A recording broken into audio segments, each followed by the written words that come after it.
This is a story about chasing lost love. It is so easy not to recognize feelings, easy not to show them. And because of this, carry unrequited love throughout your life, which lives only in your memory. Met didn't believe in love. Not because his heart had ever been broken. Not because someone had left him or hurt him. His heart simply never had the space for another person. It was already too full. Full of color, shadow, motion, line. Full of creation. He was an artist and art was all he needed. He lived in a converted warehouse, nestled in the rusted ribs of the city's industrial skeleton. The walls were stained with age and spray paint, windows shattered like stained glass in a chapel for the godless. It was perfect. It was sacred.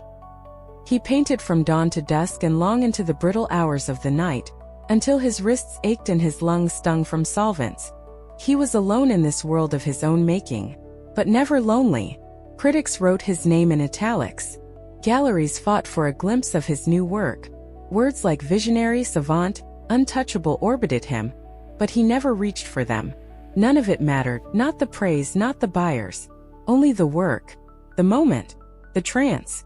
But lately something had begun to shift. The brush hesitated. The color dulled before it even hit the canvas.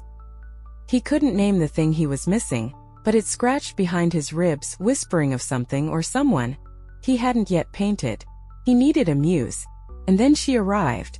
He didn't notice her at first. She didn't announce herself with awe, like so many others did when they entered his studio. She was just there, as if the shadows had curled into shape and breathed her into being. Her coat was the green of grave moss. Her eyes were the color of the sea before a storm. She stood in front of his half-finished painting, arms crossed, and watched with the stillness of stone. "You need more blue," she said, voice quiet but clear. He scoffed. Another gallery girl trying to sound profound. He turned to brush her off, to say something dismissive and clever, but stopped. She was still. Not just in how she stood, but in how she existed. Her presence was carved into the room like old runes in stone. There was something timeless about her. Something off. Not in a way that disturbed him. In a way that intrigued him. Her name was Ellie. She didn't offer it right away, but later. After he'd already sketched her face twice without realizing. After he'd caught himself watching the delicate line of her collarbone as she sipped coffee across the room. She kept returning to his studio. Always silent or humming softly to herself. Something old, something northern. She didn't offer critique again. She just watched. And he let her. He told himself it was because she was quiet, because she didn't get in the way. But it wasn't true. He was painting more. Better. Stranger. And her presence, though he'd never say it aloud, pulled something from inside him he hadn't known was there. Once she asked him, "What do you love?" And he didn't hesitate. "Art." She smiled, but it didn't reach her eyes. She knew even then. He didn't. Not yet. Ellie had not aged in centuries. She remembered the last winter she died. Her heart pierced by a birchwood blade. Her body burned in a silent ceremony in the fjords. She remembered the cold rising through her veins before it all stopped. But the sea returned her. As it always did. She had lived lifetimes, always young, always out of place. In each era she wore a different name, different clothes. But she never shed the power inside her. The old magic clung to her bones like smoke.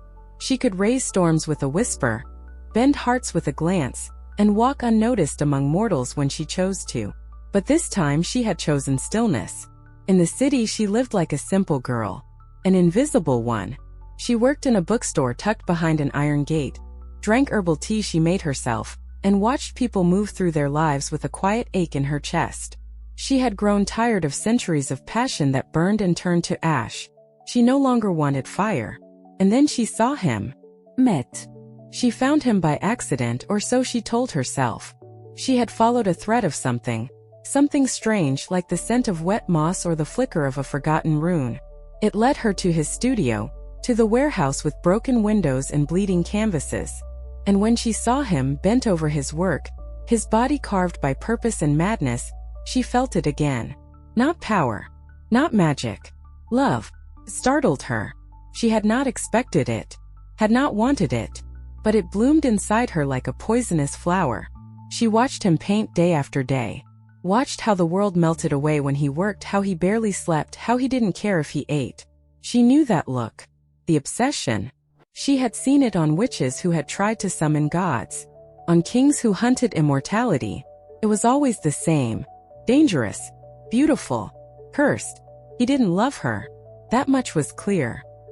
He was kind in his own way, quiet, distracted, honest in the brutal way only artists could be. But his heart was elsewhere. On the canvas. In the paint. She told herself it was enough, just to be near him. But it wasn't. It began to gnaw at her. Slowly. A thorn beneath her ribcage. She wanted to be seen, not just with eyes, but with soul. She wanted him to look at her the way he looked at his paintings. And she could make it happen. She didn't want to. She told herself that. But every night, when she left his studio and walked the city streets under flickering street lamps, she could feel the spell curling in her throat. It was old, forbidden, but not forgotten. And one night, when the ache was too deep to bear, she whispered the words into the night. And the wind answered. The spell had no name in any human tongue. Ellie had learned it before language became linear, before runes were carved, before prayers had rhythm. It lived deep in her blood, inherited from a lineage of witches who danced beneath auroras and kissed the mouths of wolves. It was not meant for this world, but she spoke it anyway. It began with breath, a steady exhale, then a drop of her own blood into a bowl of moon-soaked water, 3 hairs from Met's brush, a smear of his charcoal across her chest, and a vow, spoken not aloud but inside her skull, where magic listens best. Let him love me, not for a moment, not in pretense. Let him need me as he needs the air, as he needs the art. The magic settled into her like a new heartbeat, ancient, slow, unyielding. And in the days that followed, Met began to change. It was subtle at first. He looked at her longer. His gaze lingered, caught on the curve of her smile, the shape of her fingers as she turned pages in a book. He invited her to stay later in the studio. He brought her coffee one morning wordlessly. Another time, he sketched her hand as she was reaching for a candle, and didn't tear the page out after. Then one night, after hours of silence between them, he touched her cheek. Just a brush of his fingers, light as mist. But it was enough. He kissed her. And this time, she didn't have to imagine it. He whispered that he didn't know how he'd gone so long without her, that he hadn't realized how empty the world was before she stepped into it, that she had become the center of his gravity. And she smiled, but her heart didn't, because she knew what she'd done, knew it wasn't real, knew that magic love wasn't the same as true love, not for him, and not for her. Still, she let it happen. She moved into the warehouse. Her scent began to cling to his sheets, her voice to the walls, her laughter to the rafters. And for a time, it felt like a dream neither of them wanted to wake from. But slowly, something else began to unravel. Met still painted, but not like before. His hands were slower. His eyes dulled. The canvases stayed blank longer. The colors looked wrong. Off. As if the muse inside him had slipped through a crack he couldn't find. He began to pace the studio at night, muttering, smoking, drinking, destroying unfinished pieces in sudden fits of rage. She watched, and said nothing, because Ellie already knew what was happening. The spell had worked too well. He loved her now, but in the space where his obsession with art had once lived, there was only her. And she had taken his genius from him without meaning to. Or worse, maybe she had meant to. Met sat in front of a canvas for 12 hours. The brush never touched it. His hand hovered, trembled, pulled back. Again. Again. He wiped his palm down his face, smearing charcoal across his skin. The lights above flickered softly, failing fluorescence that hummed like distant bees. Outside, a siren passed, indifferent to his collapse. Ellie sat across the room, pretending to read, though she hadn't turned a page in over an hour. He didn't speak to her. Not out of cruelty, but out of vacancy. He was somewhere else now. Inside himself. Digging.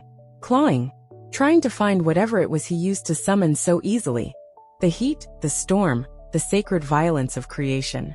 But the space inside him that once roared now only echoed. He dropped the brush. It rolled across the floor, tapped against the baseboard. Something's wrong, he said finally, his voice low and raw. She looked up. You're just tired. He shook his head. No, it's more than that. I can't see it anymore. The shapes, the colors, it's like they've vanished. She stood and crossed the room, kneeling beside him. Her hands slid over his shoulders. Her lips brushed his neck. You'll find it again. He didn't respond. He turned his face to her, and for a moment she saw it fear. A kind of helpless terror that no artist ever wants to admit. What if it's gone forever? She curled into his lap and held him there, rocking slowly. He clung to her, kissed her knuckles, pressed his forehead against hers. He whispered that she was everything, that he didn't care about the rest. But she cared, because she saw what he didn't. The fire in him wasn't gone. She had smothered it, replaced it, possessed it. And in that moment, love felt more like theft than devotion. That night, Matt didn't sleep. He wandered the studio, staring at half-finished works, muttering names of colors like prayers. He scratched lines into paper with shaking fingers, then tore them apart. He scrawled the word blue on the wall a dozen times and stared at it until dawn. Ellie watched from the bed, curled in his blankets, tears rolling silently into the sheets. She had wanted to be his muse, but she had become something else entirely. Matt didn't leave the warehouse for 4 days. He ignored messages from galleries, calls from his agent, even the knocking of the mail carrier who had once begged for a signed sketch. Food was something he only remembered when his body ached from the lack. He barely looked at Ellie now, not out of cruelty but because he was lost. He spent hours just standing in front of his canvases, as if waiting for them to whisper back. They never did. Ellie watched as his skin turned pale beneath the studio lights, as his eyes hollowed like carved bone. She tried to help, small things at first. There. Touch. Silence. Then she tried more desperate things. She laid protection runes beneath his mattress, burned bundles of juniper and sear ash, spoke to the spirits in the corners of the room when he was asleep. Nothing worked, because this wasn't a curse she could ward off. She had twisted the root of who he was, tied it around her like a garland, and now, as his art withered, she could feel the vines tightening around them both. One night he stood barefoot in the middle of the room, surrounded by torn canvases and spilled paint. His shirt was stained with colors that didn't belong together. His hair stuck to his face. I don't feel real, he said. Ellie turned toward him. Her voice cracked when she spoke. You are. No, he said, eyes unfocused. I'm someone else now. It's like something's been drained out of me. Like I used to be a storm. And now I'm just the cloud left behind. She approached him slowly, as if he might shatter. And in a way he already had. He looked at her, then really looked, and for a moment she felt his old fire flicker. Just for a second. But it wasn't admiration. It was suspicion. Did you do something to me? He asked, voice barely more than a breath. Her blood ran cold. What? You came into my life and everything changed. I don't paint. I don't see. I don't even think the way I used to. Did you? Did you do something? She hesitated a second too long. Just a second. And that was all he needed. He turned away, left her standing in the ruins of his studio, the ruin she had made. She wanted to scream, to confess, to undo it all right then and there. But to break the spell now, so suddenly without care, might shatter what was left of him, or worse, leave him broken in a way no magic could repair. She stayed quiet. She told herself she'd fix it soon. Just not yet. Not yet. Ellie knew what breaking the spell meant. She had always known. It was old magic, binding and blood-heavy. There were no safe reversals, no clever loopholes. To undo love crafted by spellwork of that depth, one had to give something equal in power. Not time. Not memory. Life. Her life. She had whispered that spell into the world knowing the price. Hoping, foolishly, selfishly, that she'd never need to pay it. But she watched Metas fading away by inches. His skin turned waxen. His spirit dulled. His eyes, once wild with vision, now barely held light. He could barely feel. The brilliance that once defined him had rotted into silence. And she, who loved him more than time itself, was the one who had done this to him. She had meant to give him love. Instead, she had stolen him from himself. And she couldn't bear it any longer. He lay asleep on the mattress they shared. A sketchbook half open beside him, filled with lines that went nowhere. His hand twitched in dreams. She knew his soul was still reaching for something, aching for the art he once lived for. She pressed her lips to his shoulder, memorized the curve of it, the scent of his skin, the way his breath snagged just slightly when he dreamed. She whispered her last words into the hollow between them. "I'm sorry. I didn't know love could hurt you." And then she stood. She lit the ancient candles, drew the circle in bone chalk, spoke the old rites of her people slowly, reverently. Her voice did not shake. Her resolve did not waver. This was love, she realized. Not the taking, not the spell, not the desire, the letting go. To free him, she would give everything. The final incantation had to be spoken with her blood. Pain bloomed through her body, but she did not falter. As her heart slowed, the magic uncoiled from Met's soul, gently as if ashamed of itself. She sank to the floor as the spell broke. Her body, once brimming with stolen years, began to fade. Not into death, but into stillness. Into peace. Ellie smiled as darkness took her. Because he would live again. Because she had loved him. Truly. Met awoke to light. Not harsh. Not golden. Pale, almost blue. Filtered through the warped glass of the warehouse windows. It painted long bars across the floor, across his chest, across the sheets beside him, cold, untouched. The bed was empty. His hand reached across instinctively, brushing fabric that no longer held warmth. "Ellie," he called, voice still thick from sleep. No answer. He sat up. The air was too still. The studio felt different, like a cathedral after prayer. Holy but abandoned. Then something hit him. A jolt deep in his ribs. Not pain, but presence. Something had shifted. Something had left. He stood, bare feet brushing against a stray sketchbook. His fingers trembled. He didn't know why. Not yet. He found her in the center of the studio. She was lying inside a circle of faded ash and flickering candlelight. Her skin pale as marble. Her hair loose around her like a black halo. Her eyes were closed, her chest unmoving. "No," he whispered. Then again louder. "No, no." He stumbled forward, dropped to his knees, touched her face. Cold. "Ellie," he breathed. "Wake up. Please." Nothing. He shook her shoulders, pressed his forehead to hers, felt his throat close around her name. He didn't understand. He didn't understand. Then he saw the symbols burned into the floor. Old runes. Carved in blood. Scattered herbs and a half-burned offering bowl. A ritual circle. Something ancient. Something final. And he remembered the question he had asked her days before. "Did you do something to me?" She had. But not to hurt him. To love him. To make him love her in return. And now she had undone it. At the cost of everything. He let out a sound that wasn't quite human. A ragged, gasping cry that echoed off the walls like something broken had been released into the world. He gathered her in his arms, rocked her like a child, whispering her name over and over. The magic was gone. The spell had lifted. And as clarity returned, so did the truth. He loved her. He loved her. Not because of enchantment. Not because of illusion.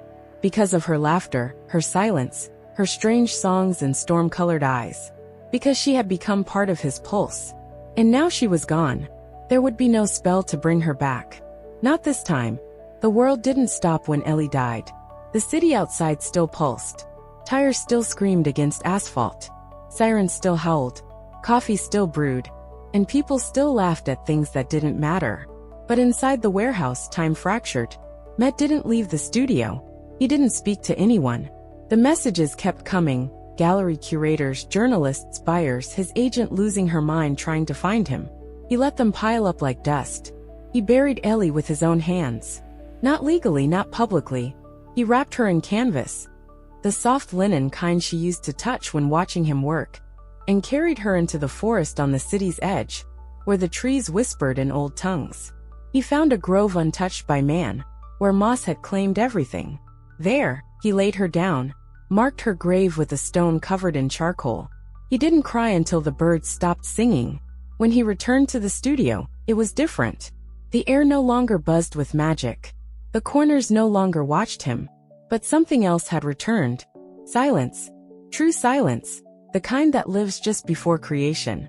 He stood before a blank canvas, heart pounding, fingers twitching. The brush felt strange in his grip, heavy like a weapon. He stared at the white expanse until his vision blurred. Then, without warning or plan, he moved. A single stroke, then another. He painted for 17 hours without stopping. Not beautiful things, not gallery pieces. He painted her. Her eyes but not open. Her hands but folded in ritual. Her mouth half smiling, half mourning. The smoke of her magic. The blue fire that used to curl at her fingertips when she thought he wasn't looking. Her death. Her love. Her sacrifice. And something strange happened. As he painted, he didn't feel the grief leave, but it took on shape, became form. And when he looked at what he'd made, he didn't see loss. He saw devotion. She had freed him, and in doing so, had restored the thing she loved most about him, his art. And now his art belonged to her. Every stroke, every canvas, every breath. The painting changed overnight. Met had fallen asleep on the studio floor, paint on his hands, her name echoing in his dreams. He didn't expect anything when he opened his eyes. Not a sign, not a miracle. But when he looked at the canvas, he saw it. A thread of silver, thin as spider silk, curling from the corner of the painting. It hadn't been there the night before. He stepped closer, thinking it was a mistake. A reflection, maybe dust. But the thread shimmered, moved.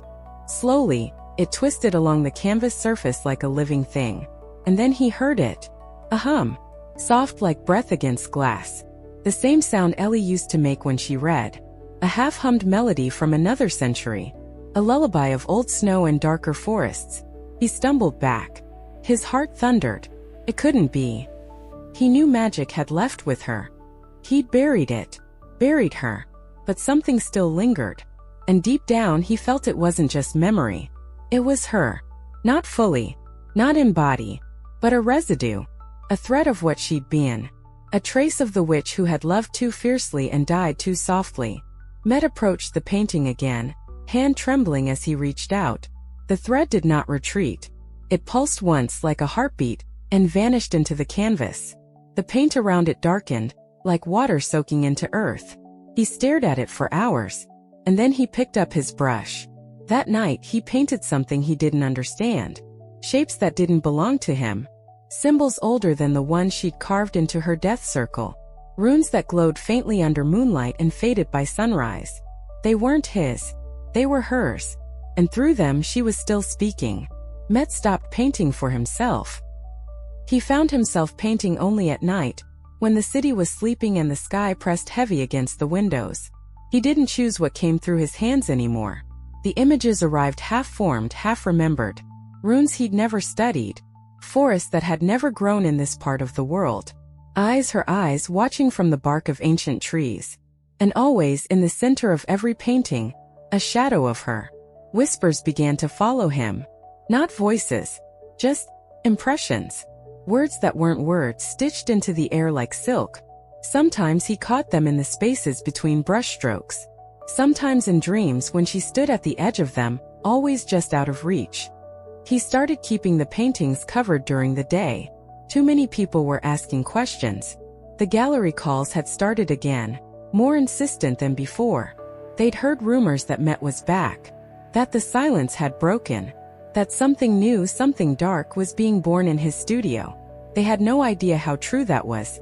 One night, as rain tapped against the glass in soft rhythms, he pulled the cloth off the painting he'd finished the night before, and gasped. It had changed. The image had deepened, colors moving like sediment in a river. The forest in the background had thickened. The roots twisted. The runes on the trees had multiplied. And in the center of it all, a figure stood with her back turned. Long hair, black as midnight, trailing in the wind. It was her. He stepped closer. His breath fogged the canvas. The figure shifted just slightly, like she'd heard him. His pulse thudded in his ears. "Ellie," he whispered. The candle behind him flickered out. The room went still. And then from somewhere within the painting or beneath it, a voice answered. "You heard me." The voice didn't echo. It sank straight into Met's chest, bypassing his ears, his bones, his thoughts. It was the kind of voice you didn't hear, you carried. He stumbled back from the painting, breath shallow, heart racing.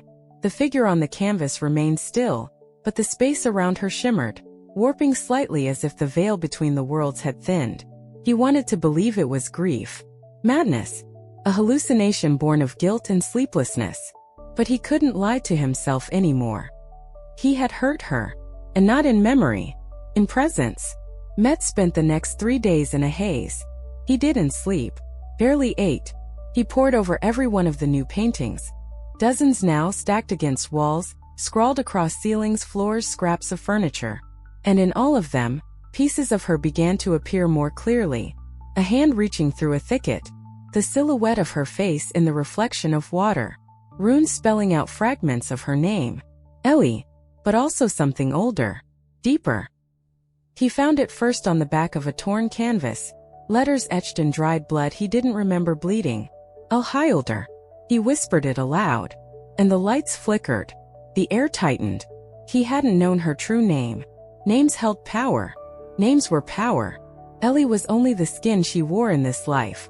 But Alhilder, that was the name that the sea had returned, that the earth had feared, that the spirits still whispered in their root speak and storm tongues. He began painting again, this time deliberately. He wasn't trying to resurrect her, he knew better. But he was calling her, and someone or something was answering. On the 4th night, the figure in the central painting turned her head. Not all the way. Just enough for him to see the shadow of her jaw, the outline of her cheek, the hollow where her eye would be. It wasn't just paint anymore. It wasn't a portrait. It was a window, and she was looking back. Met didn't question it anymore. The painting had become a threshold. He could feel it in the marrow of his bones. Every time he looked at it, he wasn't seeing through it. He was standing on the edge of it. It was calling him. No one else came to the studio now. He'd locked the door, disconnected the power, let the city fall away like a discarded skin. His entire world narrowed to canvas, color, and her name carved into every silence. Alhilder. When he said it aloud now, it didn't feel foreign. It felt like a drumbeat, like thunder over water. Like the truth of her he'd never known, her wildness, her centuries, her grief, and her waiting. The painting had changed again. It no longer showed her from behind. She stood in the clearing now, fully turned toward him. Her body seemed to move slightly, hair drifting in unseen wind, eyes like silver moons cut in half. But more than that, there was space beside her. A path leading into the trees. An invitation. Met didn't sleep that night. He stared at the canvas until the candle beside him melted into a pool of wax. His heart was loud in the stillness. He touched the painting. It was cold, then warm, then soft. His fingertips sank slightly, as if the surface had lost its solidity, like fog or breath. He pulled back, shaking, but the sensation lingered on his skin. He looked down. Paint had smeared across his hand, not wet, not fresh. Yet it pulsed with heat. He remembered what Ellie had said once, long before the spell, long before she loved him in silence. Some things don't end. They change shape. This wasn't a haunting. This was a choice. She was on the other side of the veil. Not alive. Not exactly. But present. And waiting. But for what? For him to join her? For him to bring her back? Or for him to let her go once and for all? The painting whispered, not in words but in breath. It was time. He stepped closer. Met stepped into the painting. He didn't know how. His body didn't pass through, it dissolved. The warehouse around him vanished like smoke pulled backward into a breath. The floor crumbled into black mist. The air split with a low hum, like a cello string unraveling across the spine of the world. And then forest. Ancient. Fushed. Unreal. The trees stretched taller than cathedrals, bark covered in runes that glowed faintly in the gloom. Moss glistened underfoot with silver dew. The air was thick with memory and cold magic, like breathing in dreams long buried. Every sound echoed as if the forest remembered each footstep, and she was there, standing at the center of the clearing. Alhilder. Not Ellie. Not the gentle girl in sweaters and quiet books. But the witch. The immortal. The one the sea refused to keep. No you Ellie. Her hair spilled wild across her shoulders, blacker than the sky behind her. Her eyes held centuries, storms, blood, music, regret. She looked at him, truly looked at him, And he understood. This place was not death. It was memory. A space built by her magic and sustained by his love. They had created it together unknowingly, stitched from broken spells, unfinished paintings, and the last word she spoke before she died. Lhasa. To release. She stepped toward him. No sound. No footsteps. Just presence. And though he said nothing, she heard him. She always had. He wanted to hold her. He didn't move. He wanted to beg her to come back. He didn't speak. He wanted to give himself to her. He didn't need to, because she was already giving something to him. She reached up and touched his chest over his heart, her palm cold and burning all at once. You have to leave, she whispered. This place isn't for you. His throat clenched. I don't want to. Her smile was ancient and broken and full of grace. I know. Can't I stay? If you do, you'll lose what I gave my life to restore. His hands trembled. Then come with me. Her expression faltered. Her eyes shimmered. But she shook her head. I can't. I'm not who I was. I am what's left. A shape. A song. A story in the woods. Silence wrapped around them like fog. And then she leaned in, forehead to forehead, and breathed. Now you must paint what you saw, and let me become legend. And when she kissed him, he woke. Met woke with a jolt. He was on the studio floor, face pressed to the wooden boards. The candle beside him had long since burned out, leaving only a smear of wax and ash. The canvas loomed above unchanged. No forest. No path. No Eli. No Alildr. But something had followed him back. His body ached, not from sleep, but from the heaviness of crossing a threshold the living were not meant to touch. His heart thundered not in grief but in awe, because he remembered, not as a dream, not as hallucination, as truth. She had kissed him, and in that kiss she had given him more than love. She had given him purpose. He rose slowly, dizzy, limbs shaking, and then with hands still trembling, he uncovered every painting he had hidden. Dozens of them, each one now pulsing with a new presence. A clarity. Runes glowed where before there had been scribbles. Shapes he had never consciously painted revealed themselves. Symbols of the old ways, of power and prophecy. Faces whispered from under layers of paint. And one name bled through every canvas like veins beneath skin. Alhildr. He didn't just paint now. He translated. He became a vessel. A historian of the forgotten. The prophet of a love that once tore a soul from this world and echoed it into another. He didn't return to the galleries. He didn't take commissions. Instead, he sent his paintings out in silence and signed unclaimed, left on museum steps, tucked into abandoned chapels, nailed to the doors of forgotten libraries. And wherever they landed, something changed. People felt it. A pull. A presence. A flicker of ancient sorrow, wrapped in warmth. The world began to whisper of a mysterious artist who painted things no one should know. Images of forgotten magic, and a witch whose story lingered in color. No one knew her name, but Met did, and he would never speak it lightly. Years passed. The world changed as it always does. Skyscrapers climbed higher. The hum of electricity swallowed the voice of wind.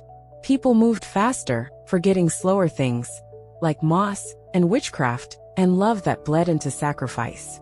But Met remembered. He grew older. The sharpness of his youth softened, though his eyes never dulled. They held something now, something no time could wear away. A color that didn't exist on the spectrum. The color of her voice. The color of her goodbye. He never loved again. Not because he couldn't. Because he had. Fully. Utterly. Eternally. And that kind of love doesn't leave space for echoes. His final painting was never shown. He finished it on the last night of his life, hands steady, breath calm. It wasn't a masterpiece by the world's standards. It didn't dazzle with technique. It was simple. A forest. A clearing. A figure, waiting beneath trees etched with runes. And beside her, him, their hands almost touching. He signed the canvas not with his name, but with hers. Not the name the world knew. The true one. Alhildr. Then he lay down, closed his eyes, and let go. The next morning, they found him smiling. And in time the painting vanished. No one knew how, or where it went. But some say that if you walk deep enough into certain forests, where the moss grows thick and the wind hums like breath. You might see it again. Not on canvas, but in the shape of branches, in shadows, in the way the trees lean toward each other, whispering secrets. And if you listen closely, you might hear a name. Because love like that never dies. It simply changes form and waits to be remembered.